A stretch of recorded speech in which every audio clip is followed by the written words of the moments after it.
அஞ்சலி இறந்து போனதை கார்த்திகால தாங்கிக்க முடியல. இப்போ அவர் கொஞ்சம் கொஞ்சமா குடிக்க ஆரம்பிக்கிறாரு. ஆனா ஃப்ரெண்ட்ஸ் தான் அவர்கிட்ட பேசி நீ இப்படி இருக்கிறது அஞ்சலிக்கே பிடிக்காதுன்னு சொல்றாரு. கார்த்திக்கும் இப்போ மறுபடியும் டாக்டரா வேலைக்கு போறாரு.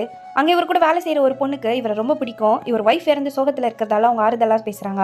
இவங்களை இப்போ வீட்டுக்கு தான் கூட்டிட்டு வராரு. அந்த பொண்ணுக்கு கார்த்தி மேல ஒரு க்ரஷ் இருக்கும். இப்போ இவருக்கு காஃபி போட்டு தரத்துக்காக கிச்சனுக்கு போறாங்க. ஆனா இவங்களை யாரும் பின்னாடி இருந்து வாட்ச் பண்ற மாதிரி இருக்கு. இப்போ இவங்க மயங்கி கீழே விழுந்துடுறாங்க. இப்போ நினைவு வந்ததுமே கார்த்திகிட்ட எதுவுமே சொல்லாம அங்க வந்து கிளம்பிடுறாங்க. இப்போ இவர் அவங்க ஃப்ரெண்ட்ஸுங்களை வீட்டுக்கு கூட்டு வராரு. இங்க அஞ்சலி இருக்கிற மாதிரியே ஃபீல் ஆகுதுன்னு சொல்றாரு. ஆனா அவங்க நம்ப மாட்டாங்க. ஒரு ஃப்ரெண்டுக்கு மட்டும் நைட்டு தூக்கம் வராம ஏதோ டிஸ்டர்பன்ஸாவே இருக்கு. இப்போ இவரோ எதையோ பார்த்து பயப்படுறாரு. ஃப்ரெண்டுமே அங்க ஏதோ இருக்குன்னு ஃபீல் பண்றதை பார்த்த கார்த்திக் கண்டிப்பா அஞ்சலியோட ஆன்மா தான் அங்க இருக்குன்னு நினைக்கிறாரு. இப்போ நெய்பர் வீட்டுல இருக்கிற கீதா இப்ப அங்க வராங்க. இவருக்கு காஃபி போட போறாங்க. திடீர்னு இப்போ பின்னாடி எதையோ பார்த்து இவங்க பயப்படுறாங்க. இதை கார்த்திக்கும் பார்த்துட்டு தான் இருக்காரு. அதுக்கப்புறமா இவங்களுடைய பாடி லாங்குவேஜ் டோட்டலா மாறி போகுது. அஞ்சலியோட ஹேர் ஸ்டைல் மாதிரி இவங்களும் கொண்டு போடுறாங்க. இப்போ அஞ்சலி பேசுற மாதிரி இவங்களும் கார்த்திக் கிட்ட பேசுறாங்க.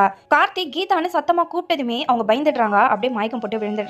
இப்ப எழுந்ததுக்கு அப்புறமா அவங்களுக்கு என்ன நடந்ததுன்னே தெரியல. இப்ப வீட்டுக்கு கிளம்பி போயிடுறாங்க. அஞ்சலி ஆசையா வாங்கின ஒரு பூச்செடியை கார்த்திக் உடைச்சிருப்பாரு. இப்ப அங்க என்ன நடக்குதுன்னு தெரியணும் ஒரு பொம்மையோட கண்ணில் கேமரா வச்சிருப்பாரு. இப்ப வீட்டுக்கு வந்து பார்த்தா அந்த பூச்செடி பழைய மாதிரி இருக்கும். இப்ப கேமராவை ரெக்கார்ட் ஆன வீடியோவை போட்டு பாக்குறாரு. கார்த்திக் கீதாவை வீட்டுக்கு கூப்பிட்டுருப்பாரு. அவங்களும் காஃபி போடுறதுக்கு போறாங்க. மறுபடியும் பின்னாடி பார்த்து பயப்பட ஆரம்பிக்கிறாங்க.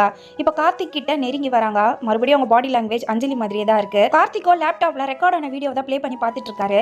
இவங்களும் இப்ப கார்த்திக் கிட்ட ரொம்ப க்ளோஸா இருக்காங்க. கிஸ் பண்றதுக்கும் போறாங்க. ஆனா எதிரில் ஓடுற வீடியோவை பார்த்து பயங்கரமா ஷாக் ஆயிட்டாங்க. ஏன்னா அந்த பூச்சாடியை மாத்தி வச்சதே இந்த கீதா தான். அஞ்சலி வீட்டு சாவியை ஒரு தடவை கீதா வீட்டுல கொடுத்துருப்பாங்க. அப்ப இவங்க அச்சு எடுத்து ஒரு டூப்ளிகேட் சாவி ரெடி பண்ணிருப்பாங்க. இவங்களுக்கு கார்த்திக் மேல ஒரு க்ரஷ் இருக்கும். அவர் அடையணும்னு தான் அவங்க இதெல்லாம் பண்ணிருக்காங்க. சின்ன வயசுல இருந்தே மத்தவங்க அட்டென்ஷன் இவங்க மேல இருக்கணும்னு நினைப்பாங்க. அதுக்காக தான் 23 வயசு ஆகி கூட சின்ன பசங்க டீனேஜ் மாதிரி ட்ரெஸ் பண்ணிருப்பாங்க.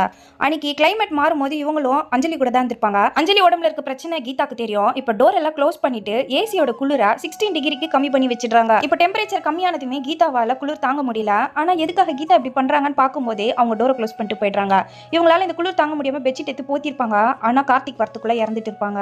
அஞ்சலி சாகும்போது அவங்க பிரெக்னெண்டா இருந்திருப்பாங்க. இப்படி பிரெக்னெண்டா அந்த வைஃபா இப்படி சாகடிச்சிட்டாலேன்னு கார்த்திக் கோவப்படுறாரு. ஆனா அதுக்குள்ள கீதா இவரை கத்தியால குத்திடுறாங்க. இப்ப கார்த்திக்கும் கீதாவை சாகடிச்சிருப்பாரு. கீதாவோட முட்டாள்தனத்தால இவங்களோட வாழ்க்கையை அழிஞ்சு போச்சு. இப்ப போலீஸ்க்கு இந்த விஷயம் எல்லாம் தெரியுது. கார்த்திக் மேல எந்த தப்புமே இல்லைன்னு அவரை இப்போ இந்த கேஸ்ல இருந்து விடுவிச்சிடுறாரு.